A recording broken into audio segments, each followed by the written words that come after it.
Miami-Dade, I think, is doing something along these lines as well as the Keys. Are you aware of what they're doing to incentivize or fix the private lateral problem? To a degree, yes. The Keys is a completely different animal. The Keys was all basically on septic tank and cesspools, and they have all been converted over. Most of those systems are vacuum systems. And so what happened is the people have kind of a little vacuum pump that sits out there, and some of them have used the septic tanks and some connect directly. They basically mandated that people connect, and the people in the Keys are fussing about the impact fees.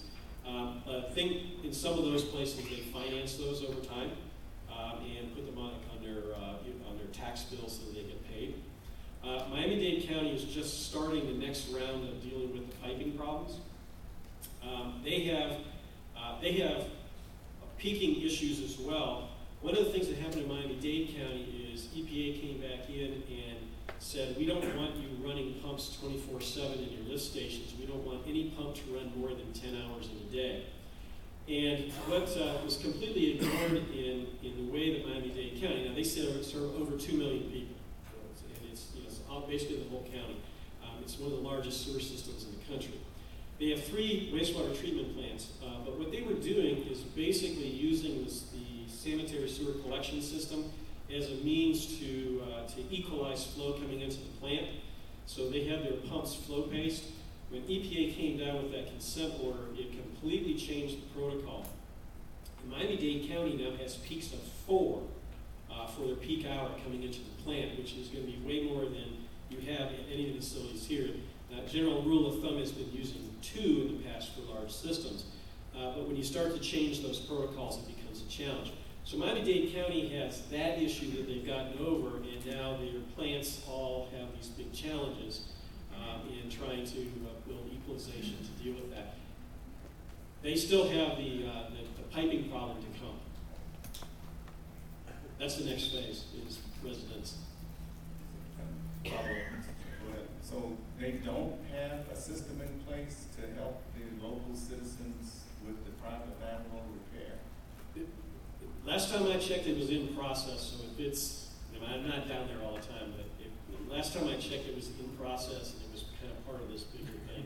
And they just hired a million consultants to try to do various pieces of it. So.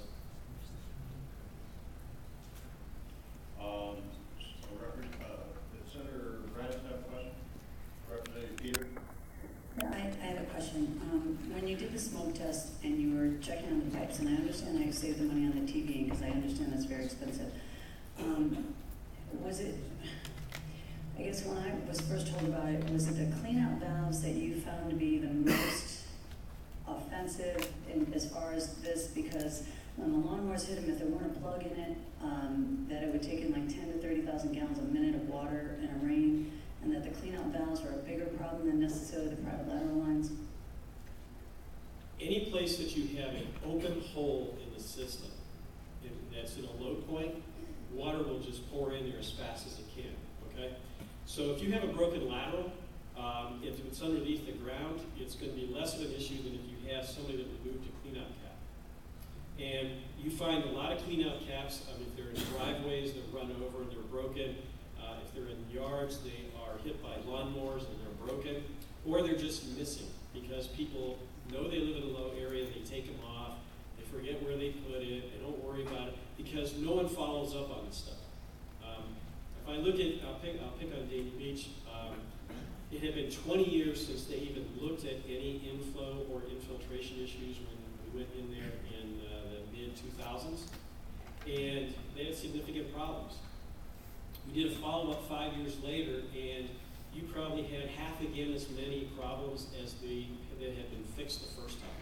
So every 5 years, at least, you should do this follow-up because different people come, cleanouts get lost. Some of them are, broken by accident, but nobody fixes it because no one is, kind of saying, "Hey, you got to fix this.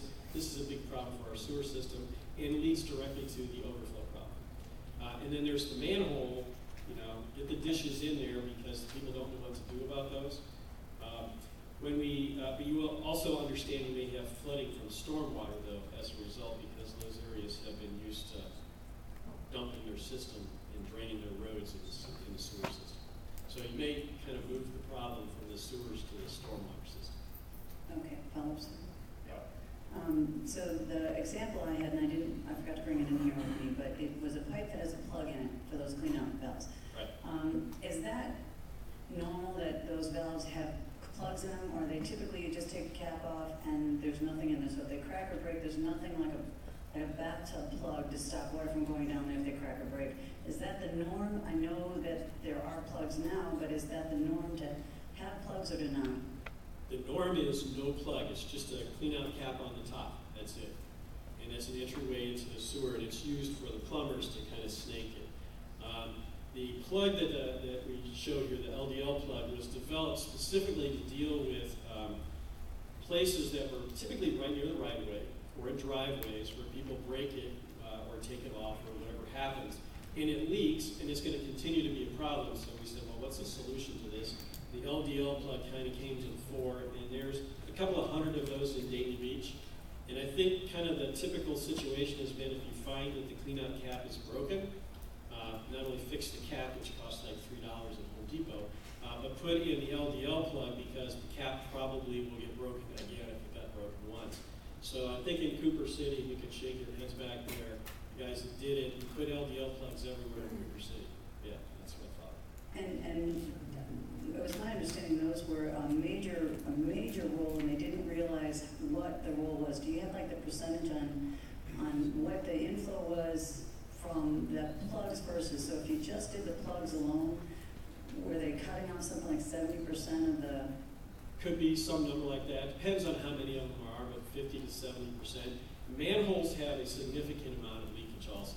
Right. So manholes can leak 30 gallons a minute relatively easily if they do not have a dish. And if you have the wrong dish, they still leak 30 gallons a minute. Miami-Dade County did some tests. You need a dish with a gasket on it, and it'll drop it down to 30 gallons a minute. You also have to seal it. A clean out, yeah, you can do 30 gallons a minute, and a clean out gets missing fairly easily if it's in the wrong location or right location, depending on your vehicle. Thank you. All right, any further questions from the delegation? Thank you very much. Next, we're going to hear from the city attorney. And I would like